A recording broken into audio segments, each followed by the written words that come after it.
Prime Minister Sheikh Hasina has called upon the global leaders to take immediate measures to stop genocide in Gaza.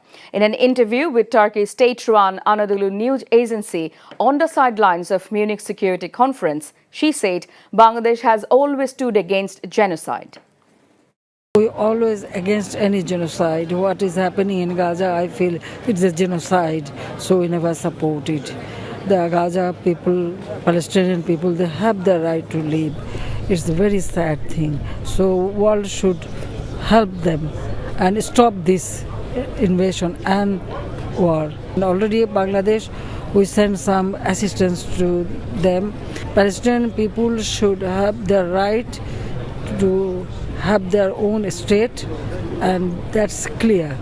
There was a two-state theory in 1967 UNO resolution. It should be implemented. U.S. Assistant Secretary of State for South and Central Asia, Donald Liu, has warned both Bangladesh and India that the security situation born out of the Rohingya crisis and the general instability in Myanmar will worsen and continue to have implications for neighbors.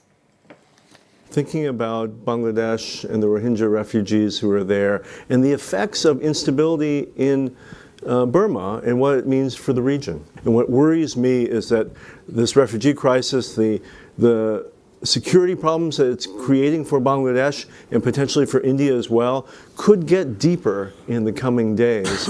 I think it's something we all have to watch out for, and we have to be enabling our partners in the region, in this case Bangladesh and India, to be able to cope with those stresses without it boiling over into instability in their countries as well.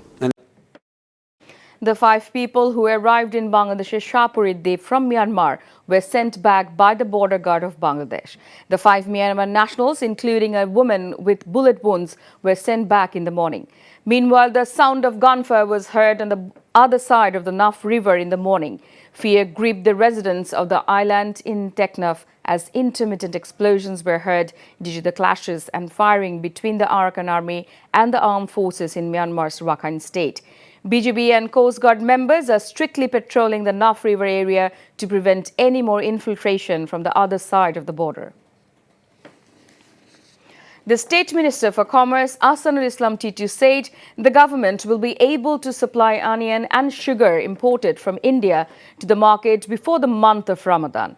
Already a proposal for importing 50,000 metric tons of onion and 100,000 metric tons of sugar was sent to India and got assurance from them about 20,000 metric tons of onion and 50,000 metric tons of sugar. The State Minister said this while talking to reporters at the Secretariat today. Besides, the government is trying to import daily essentials from other neighboring countries.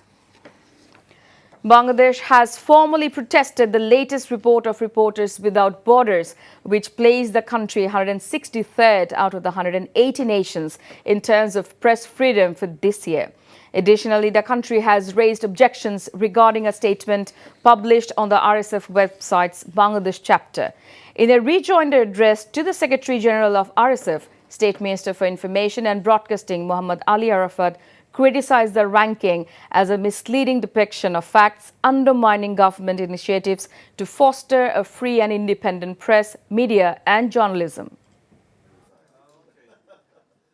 The freedom of information, freedom of media, but also how we handle disinformation, which is a huge challenge to every country around the world and a huge potential challenge to freedom. So these 2 issues were a key focus, and we look forward to taking forward our collaboration with the Minister and his team in the months and years to come. সমস্যা হচ্ছে যে এটার যে সমাধান তারা করে ফেলেছে তাও কিন্তু না, সমাধান কিন্তু কেউ করেনি। এটা একটা নতুন সমস্যা তৈরি হয়েছে এবং সেটা নিয়ে তারাও চিন্তা করছে কীভাবে করবে, আমরাও করছি।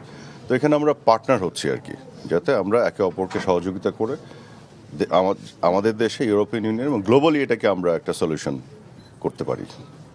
এই আলাপটাই হচ্ছে আসলে।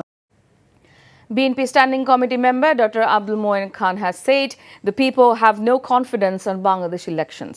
The BNP senior leader made the remarks after paying tribute to martyred President Zia Rahman's graveyard on the occasion of 44th founding anniversary of Jatiyotwadi Tati Dal. He alleged that the dummy government has destroyed the whole electoral system in a planned way. The BNP leader also alleged that the regime grabbing power through dummy one-sided election is now out to demolish the opposition parties.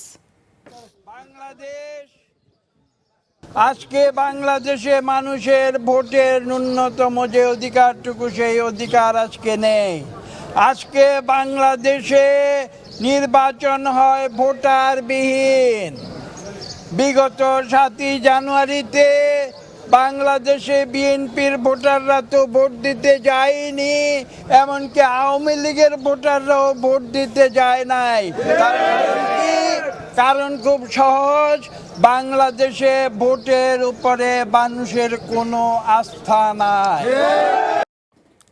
The internal feud in the Jatiya Party, the main opposition in parliament, has reached new heights as the party's chief patron, Roshan today announced that the party's council will be held on 9th March.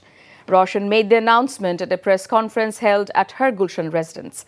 Roshan also said earlier that she has taken the responsibility of the party's chairman following demand of the party's leaders and activists. Qazi Firaj Rashid, who was relieved from the party by GM Kader, was made the convener of the council, while Syed Abu Hussain was made co-convener.